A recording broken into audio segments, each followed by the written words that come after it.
Hello my wonderful audience, welcome back to Guftagu with Arzoo. I hope आप सब लोग ठीक होंगे। आज हम रिव्यू करेंगे जर्द पत्तों का बन के एपिसोड 5 का। तो चलिए रिव्यू स्टार्ट करते हैं।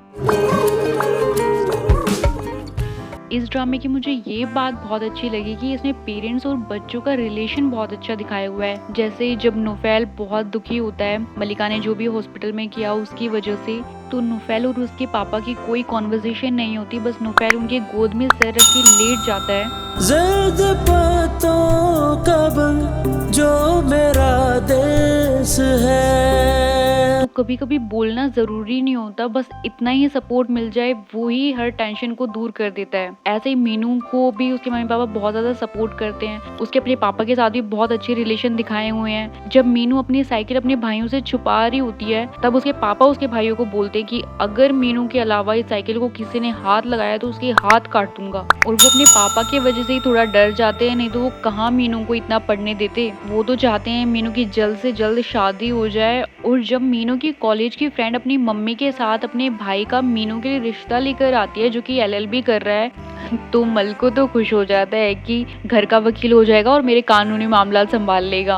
और वो तो मीनू के फ्रेंड से शादी करने के भी सपने देखने लग गया। पर मीनू अभी शादी करने के बिल्कुल मूड में नहीं है। पर जब उसकी फ्रेंड की मम्मी ने उसे 500 रुपए दिए तब पता नहीं उसके दिमाग में कौन सी तिकड़म चली और उसने बोल दिया कि अम्मा और भाभी तुम्हारे घर में अगले जुम्मे को आ जाएंगी। क्योंकि अभी मीनू को साइकिल तो मिल गई है पर उसका कॉलेज गांव से इतना दूर है कि साइकिल चला चला के उसकी हालत खराब हो जाती है। तो वो सोचती है कि क्यों ना साइकिल में मोटर लगा ली जाए जिससे साइकिल आसानी से चल जाए। तो वो मोटर तो लगवा लेती है और साइकिल चला के देखती है।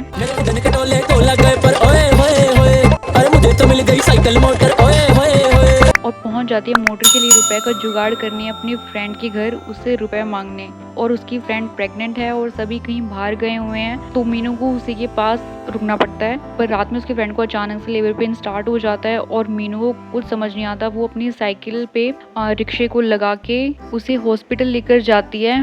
मीनू की साइकिल में भी मोटर लगता है, इसीलिए ही लगी होगी क्योंकि भगवान मुश्किल के टाइम पे किसी ना किसी को हेल्प के लिए भेज ही देते हैं। जैसे मीनू पहुंच गई उसके घर साइकिल लेके, अब वो उसे हॉस्पिटल लेके जा रही है। पर बीच में ही एक ट्रक वाले ने उनकी साइकिल को टक्कर मार दी और मीनू और उसकी फ्रेंड वहीं पे गिर जाते हैं। तो अब वो कैसे अपनी फ्रेंड को हॉस्पिटल तक पहुंचा पाएगी। पर मुझे तो लगा मीनू अब हॉस्पिटल जा ही रही है तो शायद वहाँ पे वो नुफैल से मिले, पर प्रोमो में तो ऐसा कुछ दिखा नहीं रहे हैं। इसका मतलब अभी भी मीनू और नुफैल मिले तो नहीं है। पर सच में ड्रामा बहुत अच्छा है, मैं तो बहुत ज्यादा एंजॉय कर रही हूँ। कोई नेगेटिविटी नहीं है, सब बिल्कुल पॉजिटिव है। जैसे जब अफजल जो कि केसर कला की डिस्पेंसरी की एक कंपाउंडर है, वो अपनी साइकिल पे मीनू को घर छोड़ने को बोलते हैं, तब मीनू बोलती है कि मैं बहुत वजनी हूँ चाचा। तब वो बोलते हैं बेटियां चाहे जितनी भी वजनी हो बेवजनी ही होती है, फूलों का भार नहीं होता। और वो अपनी पुरानी साइकिल मीनू को दे देते हैं। तभी वहाँ एक बच्चा आता है, वो बोलता है कंपाउंडर साहब अम्मा को उल्टियाँ आ रही है। तो वो बोलते हैं